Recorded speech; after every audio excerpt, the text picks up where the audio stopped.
करते हैं start. Last class तक हमने बीम के बार बेंडिंग शेड्यूल को कंप्लीट कर लिया था। आज बात करेंगे स्लैब के बार बेंडिंग शेड्यूल की।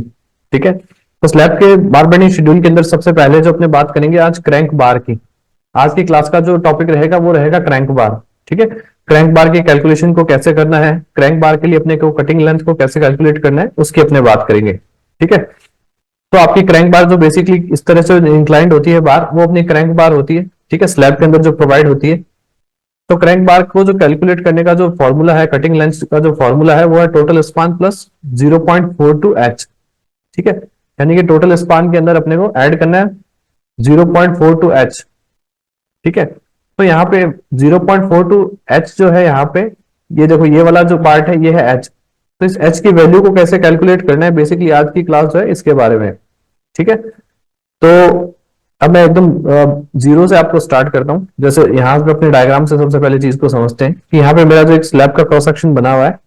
ठीक है, स्लैब का आपका जो थिकनेस है वो है 125 mm। ठीक है, 125 mm जो है आपका स्लैब का थिकनेस है। यहां से आपका जो है सेंटरिंग के जस्ट ऊपर, ठीक है, सेंटरिंग के जस्ट ऊपर जो बार यहाँ पे प्राइमरी बार जो प्रोवाइड हो रखी है, ठीक है, एक डायरेक्शन के अंदर, वो यहाँ इस तरह से शो हो रखी है। ठीक है, ये वाली बार यहाँ पे शो हो रखी है। यहाँ पे मेरा 20 mm का कवर हो गया। ठीक है, यहाँ पे भी मेरा ऊपर 20 mm का कवर हो गया। ठीक है, बार का जो मेरा डाया है वो हो गया 10 mm। ठीक है, अब अपने को करना क्या है, इस h की वैल्यू को अपने को कैलकुलेट करना है। ठीक है, क्रैंक बार की कटिंग लेंथ को कैलकुलेट करने के लिए अपने को h की वैल्यू को कैलकुलेट करना पड़ेगा। ठीक है, फॉर्मूला जो अपना होता है कटिंग लेंथ का, टोटल जो आपका स्पान है प्लस 0.42h इसके अंदर ऐड करना होता है। ठीक है, तो इस h को अपने को कैसे कैलकुलेट करना है, देखो कितना सिंपल है ये। यहाँ पे h इक्वल्स टू हो जाएगा आपका डेप्थ, आपकी जो टोटल डेप्थ है वो कितनी हो जाएगी, ये मेरे को h कैलकुलेट करना है। यानी कि इस पॉइंट से लेके, थोड़ा सा डायग्राम को मैं और पहले जूम करके दिखाता हूं आपको। यहां से देखो, इस पॉइंट से लेके और इस वाले पॉइंट तक मेरे को कैलकुलेट करना है, h कैलकुलेट करना है। ठीक है, तो टोटल आपका जो डेप्थ है 125 mm, उसमें से मेरे को क्या क्या माइनस करना है, उसमें से मेरे को दोनों तरफ का कवर माइनस करना है। ठीक है, ये वाला कवर भी मैं माइनस करूंगा इधर से, और इधर से भी कवर माइनस करूंगा। देन उसके बाद मेरे को इस वाले बार का जो है डाया, वो भी मेरे को यहां से माइनस करना है। तो मेरा जो है एच कैलकुलेट हो जाएगा। ठीक है, तो यहाँ पे एच इक्वल्स टू क्या हो जाएगा, डेप्थ माइनस दोनों साइड का cover minus dia of bar. ठीक है, डाया ऑफ बार जो है मेरा 10 है, तो यहाँ पे मैं वैल्यू पुटअप करूंगा। तो डेप्थ में ये आगे 125 mm,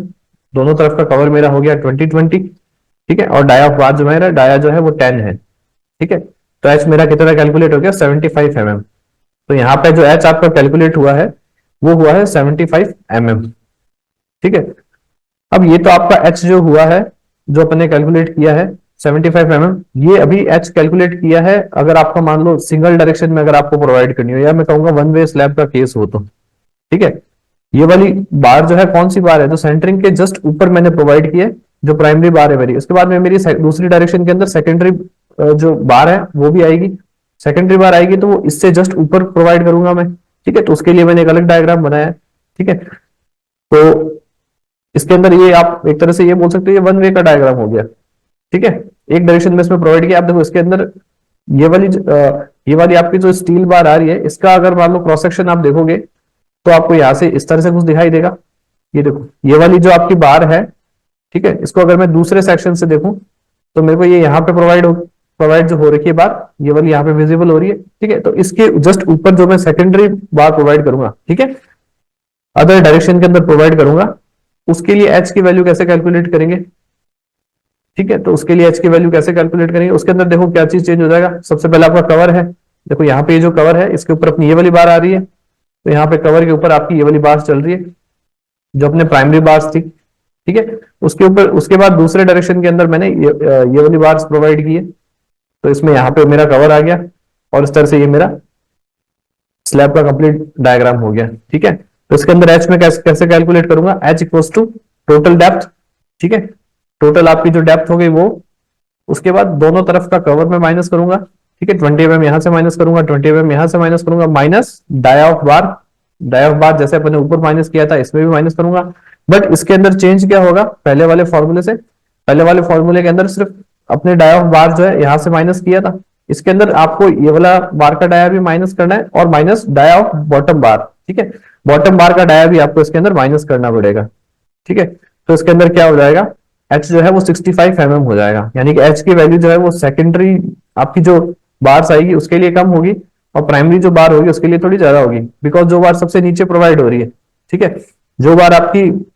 सेंटरिंग के जस्ट ऊपर प्रोवाइड हो रही है उसके लिए एच थोड़ा सा ज्यादा होगा, ठीक है, और जो बार आपकी यहाँ पे प्रोवाइड हो रही है अदर डायरेक्शन के अंदर उसके लिए एच थोड़ा सा कम हो जाएगा, क्यों, क्योंकि उसमें मैं डाई ऑफ बॉटम बार को भी माइनस करूंगा, ठीक है,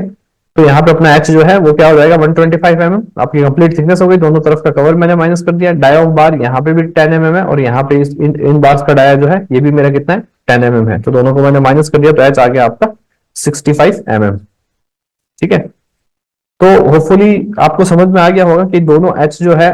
वो मैंने किस तरह से कैलकुलेट किए हैं, ठीक है, क्रैंक बार के अंदर जो है इसी एच का कॉन्सेप्ट समझना सबसे इंपॉर्टेंट होता है, कैलकुलेशन में यही आपको प्रॉब्लम आती है और कोई प्रॉब्लम नहीं आती है आपको, ठीक है, कटिंग लेंथ का बिल्कुल सिंपल सा फॉर्मूला है कि आपका जो टोटल स्पान है उसके अंदर अपने को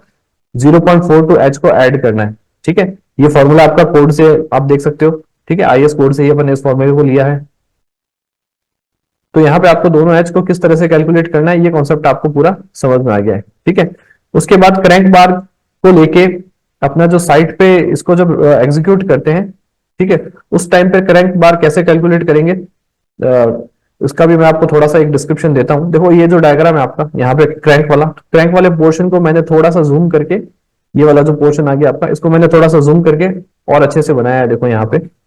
इसको मैंने थोड़ा सा और जूम करके दोबारा यहाँ अच्छे से बनाया, यहाँ पे क्रैंक लेंथ एट साइट, इसको मैंने अलग से क्यों बताया है अभी अभी आपको समझ में आ जाएगा इसकी मैं अलग से क्यों डिस्कशन इसका कर रहा हूं, अगर साइट पे जब ये इंस्टॉल होगा उस टाइम अगर आप यहां से इसको मेजर करोगे इस वाली लेंथ को, ठीक है, तो ये वाली लेंथ जो आपकी आती है 1.42 एच आती है, ठीक है, पहले तो इसको मैथमेटिकली कैलकुलेट कर लेते हैं कि 1.42 एच कैसे, देखिए आपका यहां से बार जो मैं इस तरह से बैंड करूंगा तो आपको ये पता है कि ये जो बार है अपने 45 डिग्री के एंगल पे बैंड करनी होती है, ठीक है, तो यहाँ पे आपका एंगल जो है वो 45 हो जाएगा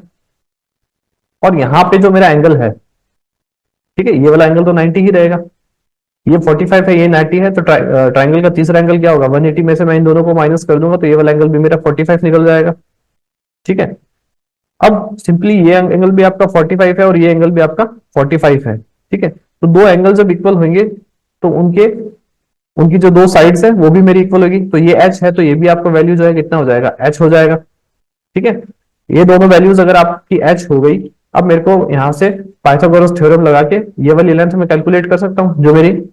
क्रैंक बार की जो लेंथ है, तो क्रैंक वाली जो लेंथ है वो कितनी हो जाएगी इक्वल्स टू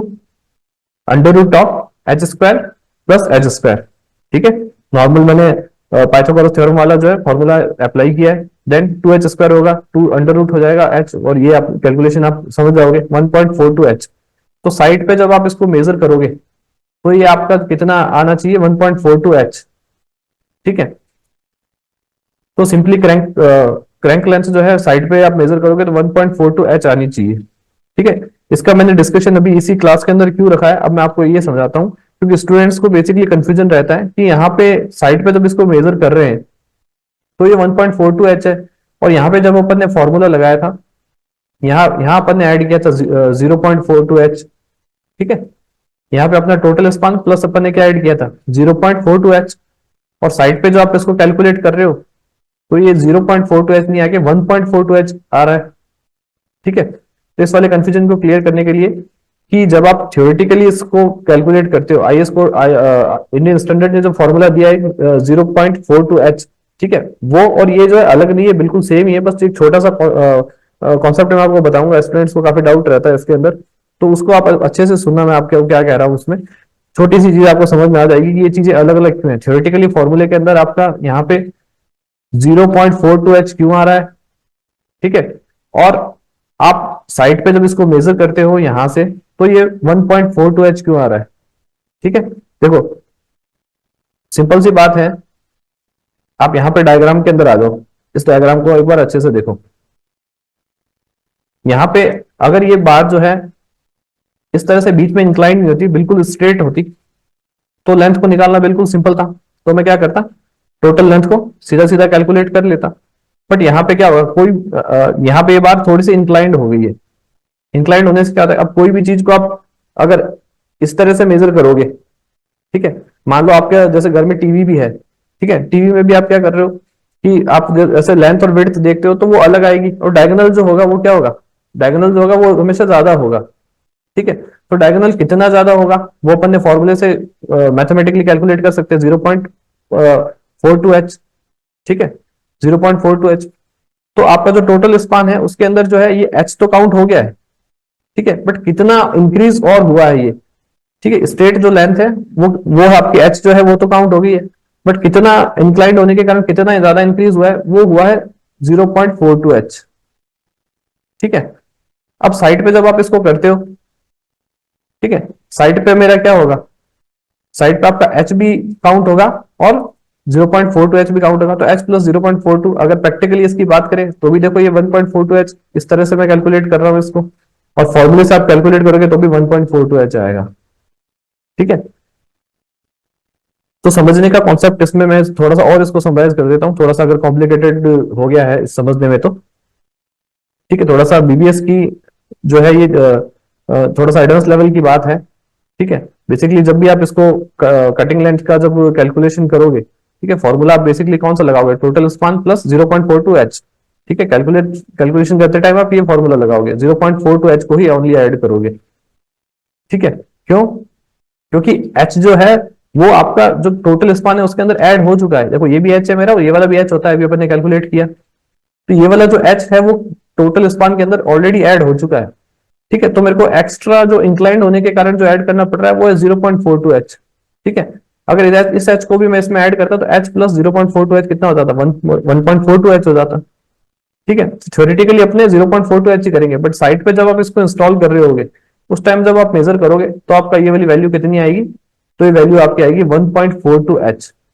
ठीक है, क्यों, क्योंकि साइट पे तो आपको ये जो लेंथ है ये कंप्लीट लेंथ मेजर करनी पड़ेगी, इसमें h प्लस 0.42h दोनों इंक्लूड होगा। ठीक है, तो ये मेरा हो जाएगा 1.42h। ठीक है, होपफुली आपको समझ में आ गया होगा क्रैंक लेंथ का पूरा कॉन्सेप्ट। ठीक है, और एच की वैल्यू को अपने दोनों केसेस में कैसे प्रोवाइड करना है, एक्स डायरेक्शन में मैं प्रोवाइड कर रहा हूँ, वाई डायरेक्शन में बार को प्रोवाइड कर रहा हूँ उस टाइम पे। ठीक है, जस्ट ऊपर जो मैंने बार प्रोवाइड की उसके लिए फॉर्मूला जो लगाऊंगा उसमें एच का ये वाला फॉर्मूला यूज करूंगा। ठीक है, और उसके ऊपर जो मैं सेकेंडरी जो बार प्रोवाइड करूंगा अदर डायरेक्शन में, तो उसमें मैं एच का फॉर्मूला ये प्रोवाइड करूंगा। ठीक है, चलिए बाकी डिस्कशन करते हैं नेक्स्ट क्लास में। Thank you.